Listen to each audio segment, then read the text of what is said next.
Olá, vamos falar de investimentos, então vamos trazer para vocês mais uma empresa para que possamos conhecer da sua história, da sua trajetória e principalmente da sua situação econômica e financeira.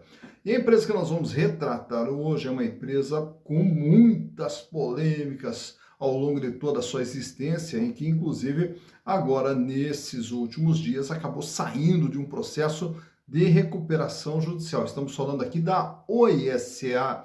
E a OSA, que já foi retratada em outras oportunidades aqui no canal, e aqui até atendendo a solicitação dos nossos inscritos, estamos atualizando as informações da empresa. E no caso desse episódio aqui, estamos aqui atendendo a solicitação do Hamilton. Oi, Hamilton, muito obrigado pela participação, muito obrigado pela sugestão, Hamilton. Também quem sugeriu foi a Juliette Santos. Oi, Juliette, que prazer ter você conosco. Seja sempre bem-vinda, Juliette. Também quem sugeriu foi o Francisco Moura Campos. Grande Francisco, muito bom também ter você conosco, Francisco. Muito obrigado pela participação, muito obrigado pela sugestão. E também quem sugeriu foi o Andrews Bicker. Oi, Andrews, que bom também ter você com a gente. Muito obrigado aí pela sugestão de vocês, muito obrigado pela participação. E também ficamos aqui sempre à disposição, caso você queira análise de alguma empresa, basta entrar aqui, ó, canal Silas Negraf e manda lá a sua sugestão e aproveita também, faça a sua inscrição, dá o like, venha junto conosco construir e repartir conhecimentos. Na verdade, é assim, nós temos aqui uma lista de empresas a serem analisadas aí, atendendo a sugestão de todos. Então, às vezes até demora aí um pouquinho para sair a análise da empresa, mas é que nós vamos ali uma por uma, mas eu vou atender todo mundo, fica tranquilo. Se você sugerir uma empresa, está demorando ainda, calma, tá na lista, lá daqui a pouquinho a gente chega nela também. E vamos analisar com o maior prazer.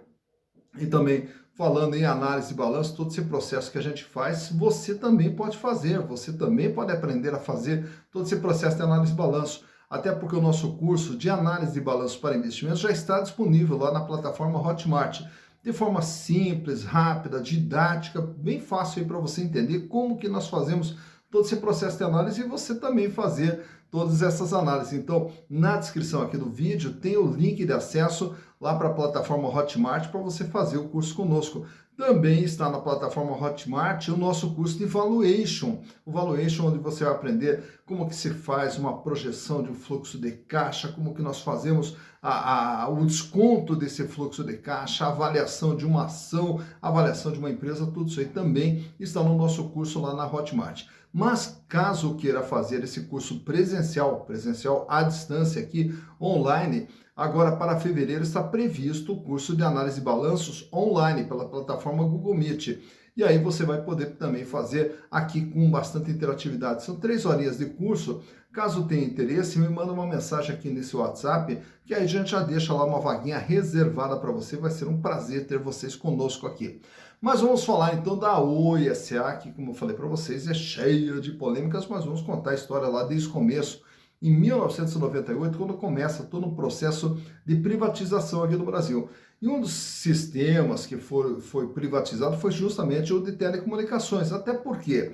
Porque antes nós tínhamos todo esse sistema integrado ali na Telebrás, quando aí diversas empresas regionais, estaduais, que operavam todo o sistema de telecomunicação. E na época era muito complicado. A internet praticamente não existia no Brasil, existia de forma muito incipiente.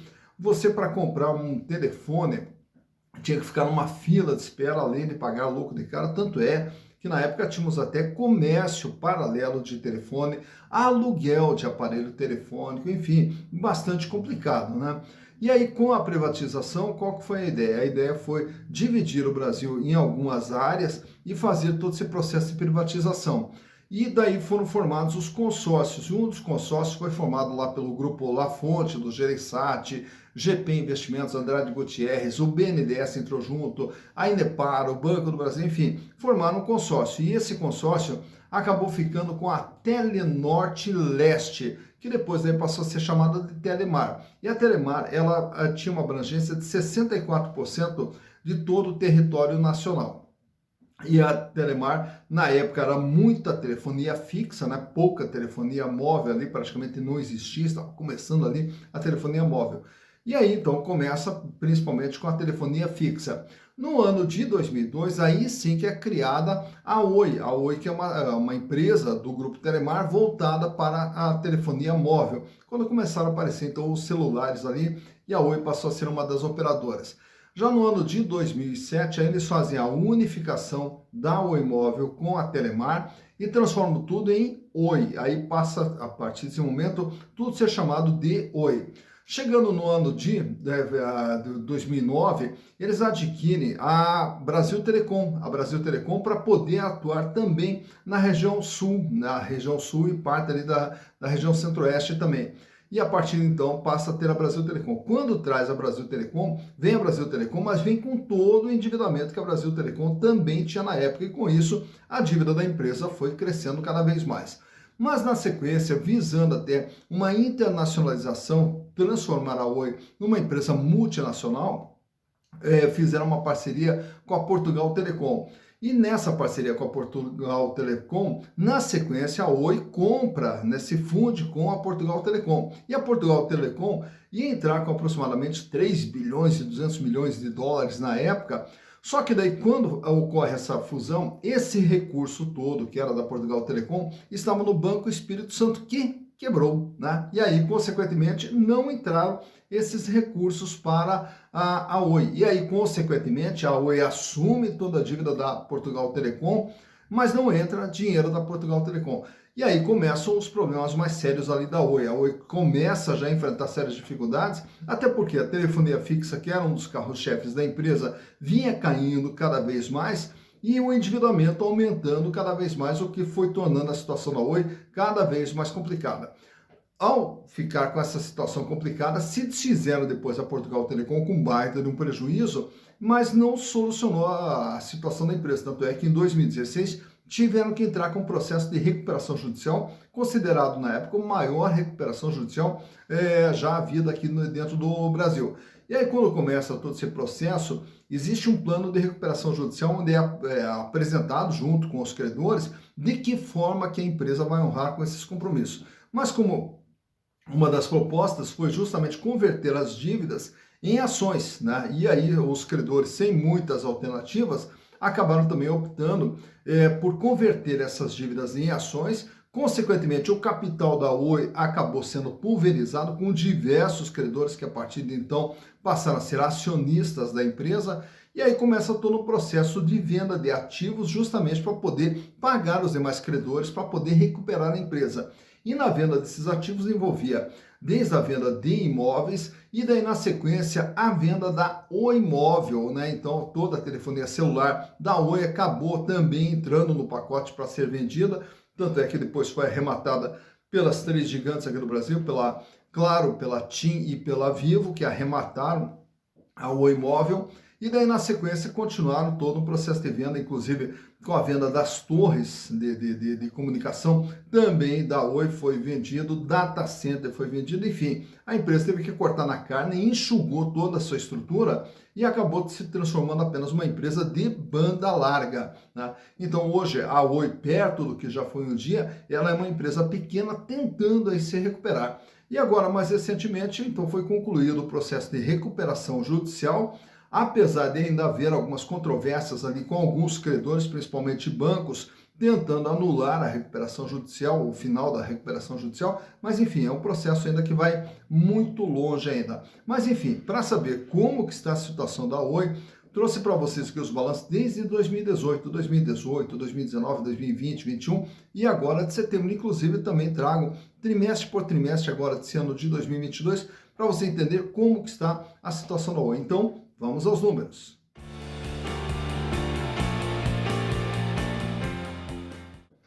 Então aqui estamos com as demonstrações contábeis da Oi S.A. e para tanto trouxe para vocês que 2018, 2019, 2020, 2021 e agora setembro de 2022, uma base histórica maior até para você ver ao longo de todo esse período aqui, principalmente a maior parte do período que ela estava em recuperação judicial, para você ver como que veio a evolução da empresa durante esse período. Começando lá pelo ano de 2018, a empresa tinha um ativo total de 65 bilhões de reais. E desses 65 bilhões de reais, 28 bi eram imobilizações, era tudo aquilo que tinha dentro do patrimônio da empresa, toda a sua estrutura de funcionamento. E nessa parte de cima, ativo circulante, era o capital de giro, que totalizava lá em 2018 21 bilhões de reais. A empresa tinha na época 4 bi e 500 de caixa, dinheiro em caixa, banca aplicação, 6 bilhões e meio em contas recebidas, e um estoquezinho aqui de 317 milhões. Já para 2019, aí o patrimônio da Oi foi para 71 bilhões 891, aqui com reavaliação dos imobilizados que foram para 38 bilhões 910, e o ativo circulante ele ficou menor, fechou em 17 bilhões 993, diminuindo muito o volume de dinheiro em caixa, que cai para 2 bilhões 265. Aqui praticamente uma estabilidade, tanto no contas a receber nos estoques, né, que fecham respectivamente com 6 bilhões e 300 e 326 milhões de reais. Chegando em 2020, o patrimônio total agora passa a ser de 73 bilhões de reais. Aí desses 73 bilhões de reais, o que acontece? Aqui nesse imobilizado, então, pega agora o imóvel e coloca à venda. Então, ela aparece aqui no ativo circulante como ativos destinados à venda. Então, ela diminui a sua estrutura física, já contando aqui com a diminuição de uma parte da empresa que foi posta à venda. E com isso, o capital de giro pula para 33 bilhões de reais. 4 bilhões e 300 era o que a empresa tinha em dinheiro, caixa, banca, aplicação. Diminui o contas a receber, que fecha com 3 bilhões 974 milhões de reais. Chegando em 2021, o patrimônio total 77 bilhões, diminui ainda mais a sua estrutura, olha só como ela vem encolhendo. Então ela faz uma reavaliação e depois começa a vender. E agora cai para 16 bilhões a estrutura de funcionamento da empresa. E permanece aqui dentro do ativo circulante os ativos destinados à venda. Até porque, apesar da venda, a negociação da venda do imóvel ter começado em 2020, praticamente ela só foi concluída no final de 2021, tendo reflexo aqui em 2022. Com isso, o ativo circulante fecha em 46 bilhões, diminui o volume de dinheiro em caixa, 3 bilhões e 100, há um pequeno aumento aqui no contas a receber, que fecha com 4,200. Já agora em setembro de 2022, aí sim, o patrimônio da empresa agora é de 48 bilhões e 830. Já não tem aqui a estrutura física e os ativos destinados à venda já foram embora, já não tem mais os ativos destinados à venda. E o capital de giro despenca então para 13 bilhões e 600. Aumenta um pouquinho o volume de dinheiro em caixa, 3 bi e 500, também uma pequena elevação no contas a receber para 4,672. Então a Oi ela ficou menor, né, diminuiu bastante aquilo que tinha dentro do seu patrimônio, foi posto à venda para quê? Para justamente tentar sair da recuperação judicial e pagar as dívidas. E as dívidas, aonde que nós vamos observar essas dívidas? Elas aparecem aqui, passivo circulante, dívidas de curto prazo, passivo não circulante, dívidas de longo prazo e o total do endividamento. 42 bilhões era a dívida da Oi lá no ano de 2018, isso logo depois também da recuperação judicial. E essa dívida representava 65% de tudo que a empresa possuía. Claro que aqui já vinha dentro do processo da recuperação judicial, e aí chega no ano de 2019, a dívida pula para 54 bilhões de reais, 75,2% o peso da dívida. No ano de 2020, 66 bilhões é o tamanho da dívida, agora 89,5%. Então, quando faz a recuperação judicial, que renegocia as dívidas com os credores, essas dívidas elas caem, só que daí na sequência elas começam a crescer até em função da entrada de atualizações monetárias nesse endividamento. E o problema da Oi também era isso aqui, ó, dentro da reserva de lucro, o que nós temos? Entre parênteses, isso aqui é prejuízo acumulado. Vinha com 17 bi de prejuízo acumulado, 17 bi, 28 bi, 36 bi de prejuízo acumulado, tanto que no ano de 2021 o endividamento fecha com 78 bilhões, sendo que o ativo total da empresa é 77.950. Portanto, a dívida é 100,9% de tudo aquilo que a empresa possuía. Tanto é que o PL fecha negativo em 722 milhões de reais. Por quê? Porque o prejuízo acumulado é maior do que os capitais e reservas da empresa. E agora em setembro, o endividamento total até depois da venda da Oi Imóvel, da entrada de dinheiro para amortização de dívidas, a dívida ela cai para 51 bi. Só que como o patrimônio da empresa caiu para 48, hoje a dívida é 104% de tudo aquilo que a empresa tem. Consequentemente, o PL da Oi agora em setembro é negativo em 2.251 bilhões de reais. Então, mesmo saindo da recuperação judicial, a situação da empresa continua extremamente delicada, até porque a empresa precisa gerar resultados. E para verificar essa geração de resultados, eu trago para vocês aqui as DREs. Né? Dentro das DREs aqui, começamos aqui com 2018, onde o faturamento era de 22 bilhões de reais. A partir de 2019, esse faturamento cai para metade, 10 bilhões e 400. Em 2020, 9 bilhões e 200. Em 2021, 10 bilhões e 400 e agora, até setembro, acumula 7 bilhões e 800, projetando também um faturamento perto de 10 e 500 ou 10 bilhões aproximadamente para 2022. Então, a empresa hoje, a capacidade de geração de receita dela é bem menor do que era antes do ano de 2018. Começando lá pelo ano de 2018, o que nós temos aqui? Foi o último lucro apresentado pela empresa de 24 bilhões. Mas por que esse 24 bilhões? Porque quando eu falei há pouco aqui a respeito do endividamento, que esse endividamento aqui eu trouxe a partir de 2018, mas antes de 2017 para trás, na recuperação judicial, esse endividamento ele era bem maior, né? E aí, consequentemente, na recuperação judicial, renegociam-se as dívidas, diminui o valor dessas dívidas que entram aqui como um resultado financeiro. Então ela registra aqui um resultado financeiro de 26 bi e aí, consequentemente, o lucro fecha com 24 bilhões de reais. Tá? Chegando aí em 2019, aí sim, agora não tem mais resultado financeiro. Por quê? Porque todo o endividamento já foi reduzido com a recuperação judicial, já foi lançado essa receita, né, da referente à diminuição das dívidas, e a partir desse momento, então, não tem mais esse recurso. E aí a empresa fecha 2019 com 9 bi de prejuízo. Em 2020, fecha com 10 bilhões de prejuízo. No ano de 2021, fecha com 8 bilhões e meio de prejuízo. E agora, até setembro, acumula 1 bilhão e 600 praticamente aqui de prejuízo. Então, a empresa vem numa constante de prejuízos aqui. E teria que reverter esses prejuízos para começar a diminuir o endividamento e depois a empresa começar a respirar. Então, com isso, eu quero mostrar para vocês que a viagem da empresa é muito longa ainda. Até porque, com o endividamento alto, vai sempre aparecer essa figura aqui do resultado financeiro, né, que vai comendo parte desse faturamento aqui, que são as despesas financeiras em função do endividamento. Mas eu aproveito e trago para vocês aqui também esse ano, 2022, como que aconteceu o ano de 2022 para a Oi. No primeiro trimestre, ela teve faturamento de 2.400, no segundo trimestre, 2.500, no terceiro trimestre, 2.700. Então, o faturamento ele vem crescendo gradativamente aqui, fechando com 7.800.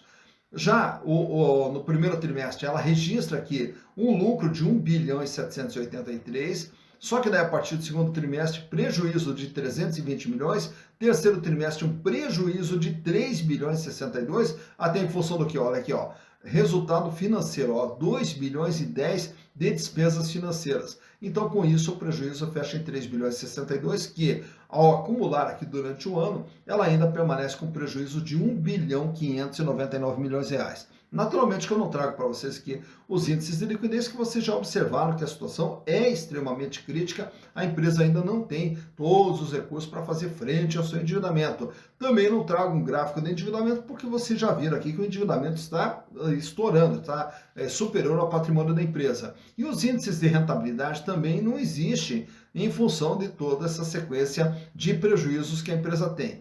Consequentemente, também o outro quadro que a gente geralmente apresenta, que são os indicadores da ação, eles seriam totalmente comprometidos, até porque não existe lucro por ação, não existe dividendos por ação, não existe tempo de retorno, né? Então, é uma ação onde, quando você tem um patrimônio líquido negativo, como o que a gente viu há pouco aqui, o patrimônio líquido negativo, quer dizer o seguinte, que quem tem ação não tem nada, né? Ainda teria que colocar dinheiro dentro da empresa só para zerar na empresa. Então, esses índices são extremamente comprometidos. Mas o que eu trago para vocês aqui é o comportamento do valor das ações da Oi nos últimos 5 anos.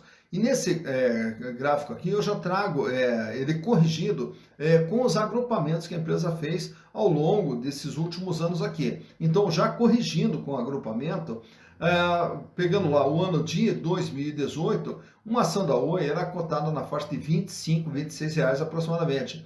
E desde então, essas ações aqui, que elas chegam a bater até em R$ 31, elas começam todo um processo de queda. Chega em 2019 valendo R$ 13, durante 2019 chega a bater em R$ 15, volta a cair com a pandemia, cai mais ainda, chega até R$ 5.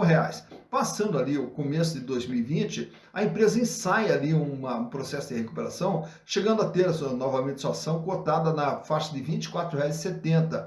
E a partir de então, o valor das ações ela começa ali uma queda livre que você vai vendo até o final do gráfico lá. E olha que aqui, nesse final de gráfico, a ação ela é cotada ali na faixa de 1,50 a 1,55 aproximadamente. Isso por quê? Porque já foi feito o agrupamento, porque o valor da ação, se não fosse o agrupamento, estaria na faixa de 15 centavos uma ação. E esse gráfico todo, então, ele já vem com a correção desses agrupamentos para a gente poder ter uma ideia mais correta de como que vem se comportando o valor das ações da Oi. Quando que ela teve seu maior valor, quando que teve seu menor valor e como que é o comportamento do valor das ações da Oi S.A.